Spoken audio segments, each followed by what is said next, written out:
asal tanah Papua yaitu Ustadz Fadlan Garamatan untuk mengucapkan 2 kalimat syahadat. Dan video ini kembali populer belakangan ini. Allah Subhanahu wa Ta'ala berfirman yang artinya, apabila telah datang pertolongan Allah dan kemenangan dan kamu lihat manusia masuk agama Allah dengan berbondong-bondong, maka bertasbihlah dengan memuji Tuhanmu dan mohonlah ampun kepadanya. Sesungguhnya Dia adalah Maha Penerima Taubat.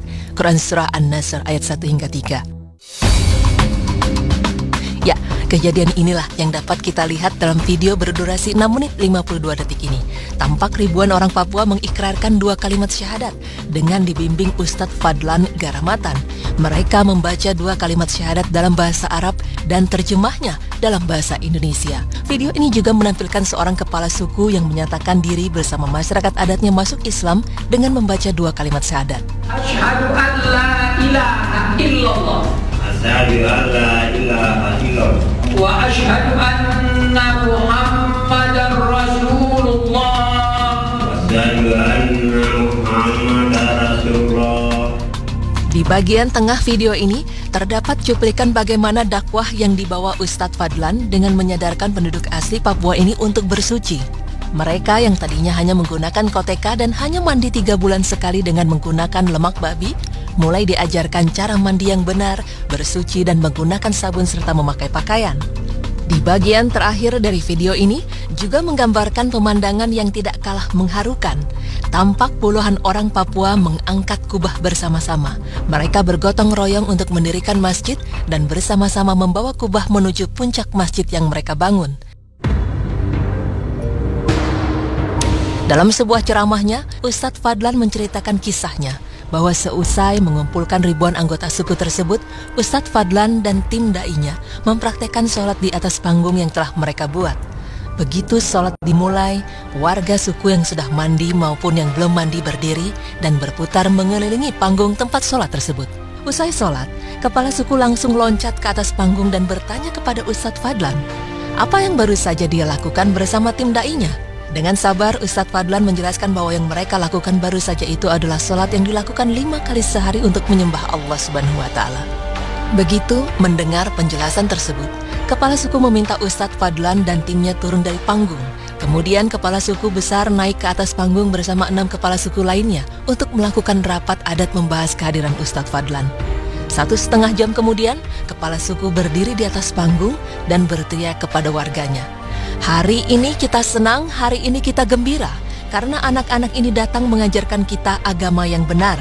Dalam rapat adat kami sepakat bahwa kita semua yang berkumpul di lapangan ini mengikuti agama yang mereka ajarkan.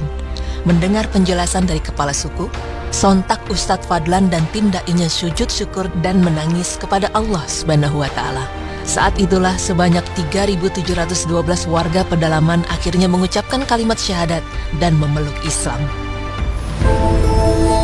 Pemirsa, perjuangan dakwah yang dibawa Ustadz Fadlan Garamatan ini tidaklah mudah. Pengalaman mengislamkan orang non-muslim dimulainya di tahun 1980-an. Saat itu ia mengislamkan salah satu pemuka agama non-muslim bernama Alfonso. Setelah gigih berdakwah selama 3 bulan di keluarga Alfonso, akhirnya Alfonso bersama keluarganya mengucapkan syahadat. Akibatnya tanah Irian geger dan Ustadz Fadlan ditahan selama 3 bulan tanpa pengadilan. Keluar dari tahanan, Ustadz Fadlan tidak kapok dan kembali berdakwah. Ia kemudian menuju tempat bernama Kampung Gayem. Baru sampai di tempat tersebut, kepala suku langsung melempar tombak beracun ke salah satu kaki Ustadz Fadlan dan tepat mengenai betisnya. Ia pun harus masuk rumah sakit selama beberapa minggu. Setelah sembuh, ia kembali datang ke Kampung Gayem lagi hingga akhirnya kepala suku yang menombak kakinya masuk Islam. Tapi lagi-lagi, setelah mengislamkan seorang tokoh, Ustadz Fadlan ditangkap dan dipenjara lagi, dan kali ini selama 6 bulan. Kisah dakwah Ustadz Fadlan yang fenomenal adalah saat 3.712 anggota suku di Irian berhasil diislamkan dan mengucap kalimat syahadat dengan metode bersuci dan mandi menggunakan sabun yang ia terapkan. Dengan penuh kesabaran dan keikhlasan serta tawakal kepada Allah, berbagai usaha dan upaya Ustadz Fadlan kini membuahkan hasil. Hingga saat ini sudah banyak penduduk Papua yang menjadi Muslim, sekitar 221 suku yang sudah memeluk Islam. Jumlah warga tiap suku bervariasi, mulai dari ratusan sampai ribuan. Jika dipukul rata tiap suku 1.000 orang, maka kerja keras Ustadz Fadlan sudah mengislamkan hampir 220.000 orang Papua pedalaman. Bahkan karena kerja keras dakwah dengan mengajarkan masyarakat Papua mandi dan memakai sabun, Ustadz Fadlan Garataman juga dikenal dengan sebutan Ustadz Sabun. Namun Ustadz Fadlan ini menganggap rintangan-rintangan yang ia dapatkan selama ini itu belum seberapa dibandingkan perjuangan Rasulullah SAW. Beliau bahkan diusir dari negerinya Mekah karena ketidaksukaan penduduknya menerima dakwah Rasul. Walaupun begitu Rasulullah SAW tetap sabar menghadapinya. Masya Allah. Pemirsa beriman, dari kisah Ustadz Fadlan Garataman yang mengislamkan ribuan warga Papua dengan media sabun untuk bersuci dan mandi, maka dapat kita ketahui bahwa dalam melakukan dakwah demi menyebarkan agama Islam dapat dilakukan dengan banyak cara. Hal ini sama halnya dengan para ulama terdahulu yang membawa Islam masuk ke Indonesia, yaitu 9 wali yang biasa disebut Wali Songo. Mereka juga menyebarkan ajaran agama Islam yang dibawa Rasulullah SAW dengan banyak cara dan dengan melihat kebiasaan masyarakat Indonesia, khususnya masyarakat Jawa kala itu. Contohnya adalah dakwah yang dilakukan oleh Sunan Kalijaga. Beliau menggunakan kesenian sebagai cara penyebaran Islam, yaitu dengan wayang, sastra, dan berbagai kesenian lainnya. Masyarakat yang kala itu sangat suka dengan pertunjukan kesenianlah yang membuat Sunan Kalijaga melakukan pendekatan melalui jalur kesenian. Sunan Kalijaga adalah tokoh seniman wayang. Sebagian wayang masih dipetik dari cerita Mahabharata dan Ramayana. Tetapi di dalam cerita tersebut disisipkan ajaran-ajaran Islam dan nama-nama pahlawan Islam. Kemudian terdapat pula Sunan Maulana Malik Ibrahim yang dikenal sebagai ahli pertanian dan ahli pengobatan. Sejak beliau berada di Gresik, hasil pertanian rakyat Gresik meningkat tajam dan orang-orang yang sakit banyak disembuhkan dengan daun-daunan tertentu.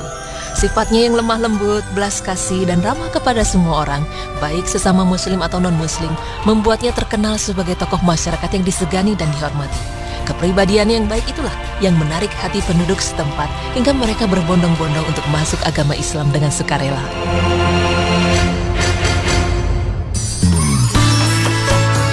Pemirsa beriman, seperti yang kita tahu, Islam adalah agama yang sempurna. Segala sesuatunya telah diatur di dalamnya. Islam adalah agama rahmatan lil alamin dan anjuran untuk berdakwah disematkan kepada semua umat Islam. Allah Subhanahu wa taala berfirman yang artinya, "Dan hendaklah ada di antara kamu segolongan umat yang menyeru kepada kebaikan, menyeru kepada yang ma'ruf dan mencegah dari yang mungkar. Merekalah orang-orang yang beruntung." Quran Surah Ali Imran ayat 104. Berkaca dari metode dakwah Islam yang dilakukan oleh Ustadz Fadlan bagi masyarakat Papua dan para wali songo di kala itu, maka dapat disimpulkan bahwa banyak sekali cara untuk turut berdakwah menyebarkan ajaran agama Islam, dan kita pun dapat pula melakukannya di lingkungan masyarakat kita. Semoga informasi ini dapat bermanfaat bagi kita semua, sehingga kita dapat terpacu pula untuk turut berpartisipasi dalam penyebaran agama yang dibawa oleh Rasulullah SAW demi menuju jalan Allah Subhanahu wa taala. Amin ya rabbal alamin.